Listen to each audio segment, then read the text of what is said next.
Queridos amigos, me da mucho gusto saludarlos. Mi nombre es Danilo Obando. Vamos a continuar nuestro comentario sobre la primera carta del apóstol Pedro y en esta ocasión estaremos considerando del capítulo 2 los últimos párrafos 24 y 25. La escritura nos dice así: Él mismo llevó en su cuerpo nuestros pecados al madero, para que nosotros, muertos ya al pecado, vivamos para la justicia. Por sus heridas fueron ustedes sanados, porque ustedes eran como ovejas descarriadas, pero ahora se han vuelto al pastor que cuida de sus vidas. El sacrificio de Jesús, presentado 700 años antes por Isaías en el capítulo 53 de su libro, nos permite comprender el grado de compromiso que Jesús asumió por nuestra salvación, entregándose para tomar nuestro lugar y recibir el castigo que merecíamos cada uno de nosotros por nuestro pecado. Aquí podemos considerar los primeros 5 párrafos. ¿Quién ha creído en nuestro anuncio? ¿En quién se ha manifestado el brazo del Señor? Crecerá ante él como un renuevo, como raíz en tierra seca. No tendrá una apariencia atractiva ni una hermosura impresionante.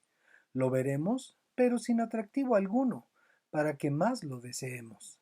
Será despreciado y desechado por la humanidad entera. Será el hombre más sufrido, el más experimentado en el sufrimiento, y nosotros no le daremos la cara.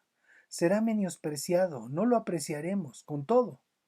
Él llevará sobre sí nuestros males y sufrirá nuestros dolores, mientras nosotros creeremos que Dios lo ha azotado, lo ha herido y lo ha humillado.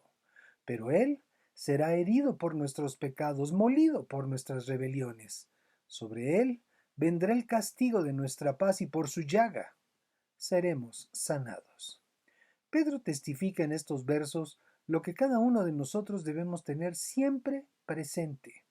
Él mismo llevó en su cuerpo nuestros pecados al madero.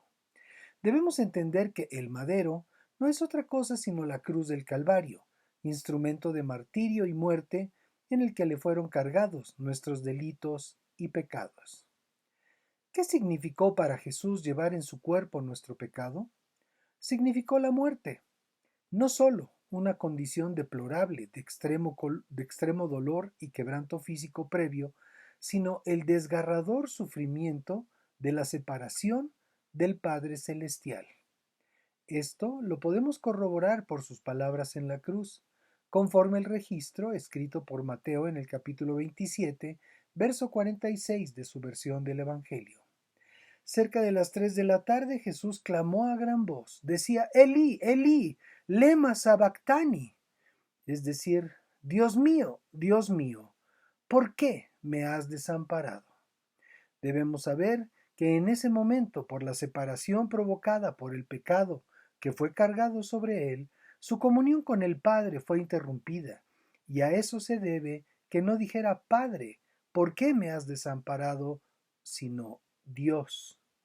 En ese momento Dios estaba imponiendo su sentencia sobre aquel que sin cometer pecado llevó nuestra culpa delante de él. Y la razón de todo ello que aquí nos enseña Pedro es esta: para que nosotros, muertos ya al pecado, vivamos para la justicia. En Cristo todos morimos al pecado. Por eso es que ya la intención de pecado que había en nosotros fue crucificada y muerta en la cruz. Y por ello es que ya no tenemos o ya no deberíamos tener en nosotros el deseo de seguir cometiendo ninguna forma de pecado. Y siendo así, vivamos libremente para la justicia que es en Cristo Jesús, Señor nuestro. Por sus heridas fueron ustedes sanados. Así es, tal y como lo anunció Isaías en el párrafo 5 del capítulo 53 que ya hemos referido, porque ustedes eran como ovejas descarriadas. Una persona que no está bajo el cuidado del Dios vivo es una oveja sin pastor. Ovejas descarriadas las llama Pedro.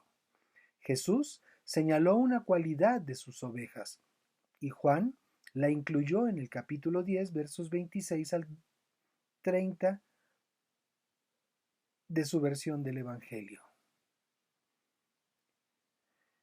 Si ustedes no creen, es porque no son de mis ovejas. Las que son mis ovejas oyen mi voz, y yo las conozco y ellas me siguen.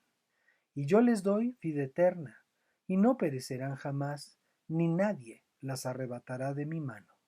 Mi Padre, que me las dio, es mayor que todos, y nadie las puede arrebatar de la mano de mi Padre. El Padre y yo somos uno. Y concluye Pedro este segundo capítulo de su primer carta con estas palabras. Pero ahora se han vuelto al pastor que cuida de sus vidas. Jesús declaró ser el buen pastor, y Juan en ese mismo capítulo, en el párrafo 11, lo confirma con estas palabras. Yo soy el buen pastor. El buen pastor da su vida por las ovejas. Y exactamente eso es lo que hizo Jesús en la cruz del Calvario. Como sus ovejas, estemos siempre atentos a su voz y vivamos para la justicia, procurando no descarriarnos porque lo que está en juego es nuestra eternidad. Bendiciones y paz. Nos vemos en la siguiente.